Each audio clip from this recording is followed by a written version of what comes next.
পবিত্র দামোদর মাস বা কার্তিক মাস হল ভগবান শ্রীকৃষ্ণের সবচেয়ে প্রিয় মাস। এই মাসে প্রতিদিন সন্ধ্যায় ভক্তরা ঘৃতের প্রদীপ জ্বালিয়ে ভগবান দামোদরের উদ্দেশ্যে নিবেদন করেন এবং তার শৈশব লীলা স্মরণ করেন।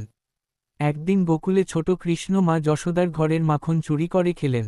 মা যশোদা তাকে ধরে দড়ি দিয়ে বাঁধতে চাইলেন, কিন্তু যতবারই দড়ি আনলেন, তা 2 আঙুল কম পড়ে গেল। অবশেষে যশোদা মা ক্লান্ত হয়ে পড়লে কৃষ্ণ নিজেই নিজেকে বাঁধতে দিলেন, দড়ি দিয়ে নয়, মায়ের ভক্তি ও ভালোবাসার বন্ধনে। সেই থেকে তিনি পরিচিত হলেন দামোদর, অর্থাৎ যার উদ্রে দড়ি বাঁধা হয়েছে। এই মাসে ভক্তরা ভোরে উঠে স্নান করেন, হরে কৃষ্ণ মহামন্ত্র জপ করেন, তুলসী দেবী ও শ্রীকৃষ্ণকে প্রদীপ দেন। শাস্ত্রে বলা হয়েছে, দামোদর মাসে সামান্য ভক্তি করলেই অসীম পুণ্য লাভ হয়। সন্ধ্যার সময় শঙ্খধ্বনি, দ্বীপের আলো ও ভক্তদের কণ্ঠে নমামি ঈশ্বরং সত্যচিদানন্দরূপম ধ্বনি পরিবেশকে পুণ্যময় করে তোলে। দামোদর মাস আমাদের শেখায়, শ্রীকৃষ্ণ শুধু মন্দিরে নন, তিনি বাস করেন সেই হৃদয় যেখানে আছে নির্মল ভক্তি ও ভালোবাসা। জবা।